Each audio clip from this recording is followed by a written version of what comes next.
এবার পানিহাটির একটা ছবি দেখুন। বাবাকে পিটিয়ে রীতিমতো বেপরোয়া ছেলে, প্রতিবাদ করায় এবার ব্যবসায়ীকে ছুরি। পানিহাটির ঘটনায় এলাকায় চাঞ্চল্য ছড়িয়েছে। প্রৌঢ়কে মারধরের অভিযোগ ছেলের বিরুদ্ধে। প্রতিবাদ করে রিতেশ দাস নামে এক ব্যক্তি প্রতিবাদ করে এবং প্রতিবাদ করায় তাকে মারধর অভিযুক্তে। পুরো বিষয়টা আরো বিশদে জানবো আমাদের প্রতিনিধি সুবীরের কাছ থেকে। সুবীর, দেখো, পানিহাটি আজাদিনগরের বাসিন্দা রিতেশ দাস, তিনি একজন ইমারতি দ্রব্যের ব্যবসায়ী এবং গত 2 বছর আগে এলাকারই সন্তু দাস, যা ডাকনাম এলাকাতে কাউয়া নামে পরিচিত, সে তার বাবাকে দীর্ঘদিন ধরে মারধর করতো। নেশাবান করে এসে দীর্ঘদিন ধরে তার বাবাকে মারধর করতো এবং গত 2 বছর আগেও সেই একই ঘটনা ঘটেছিল। এবং তার প্রতিবেশী হচ্ছে রিতেশ দাস, ব্যবসায়ী। যখন বাবাকে ছেড়ে মারধর করছিল, সে সময় রিতেশ দাস কিন্তু গিয়ে প্রতিবাদ করে এবং সেখান থেকে ছাড়িয়ে দেয়। তারপরে সেই 2 বছর ধরে কিন্তু এই ক্ষোভ তৈরি হয়েছিল এই সন্তু দাস, তার ডাকনাম কাউয়া, তার কিন্তু ক্ষোভ হয়েছিল এই ব্যবসায়ীর ওপর।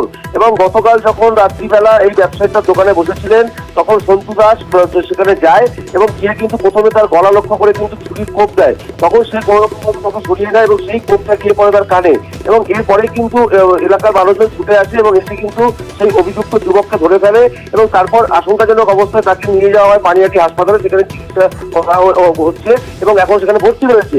এবং তাকে যখন এলাকার মানুষজন ধরে ফেলে, তারপরে সন্তু দাস এখন কোথায়?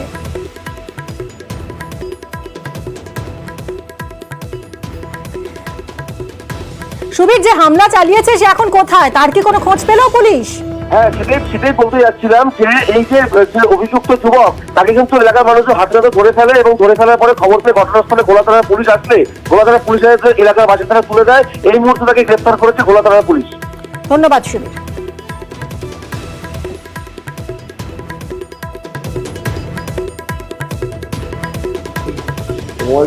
ও কি করে দোকানে ঢুকে, হাতের মধ্যে চাকু ছিল, মুখ করে যখন দোকানে ঢুকেছে আর পেছন দিয়ে বুঝতে পেরেছি হাতের কিছু একটা আছে।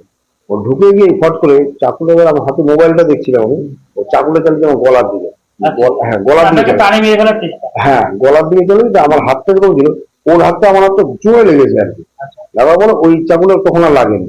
তারপরে পরে দ্বিতীয়বার যখন চালিয়েছে তখন ওর ঘুষিটা আর চাকুটা আমার এইখানটা লেগেছে। আপনি কি আতঙ্কিত ঘটনার পর? হ্যাঁ, পুরোটাই আমি। করে বাবাকে মেরে পাটা ভেঙে দিয়েছিল, সেই প্রতিবাদ করেছিল আমার হাতে, একটা চর মেরেছিল, সেই জন্য ওর এত বড় রাগ আমার হাতে। অনেক বছর, হ্যাঁ 2 বছর হয়ে গেছে। আতঙ্কিত এখনো আমরা খুবই আতঙ্কিত, কারণ আমার ফ্যামিলি আছে, আমার বাচ্চা আছে।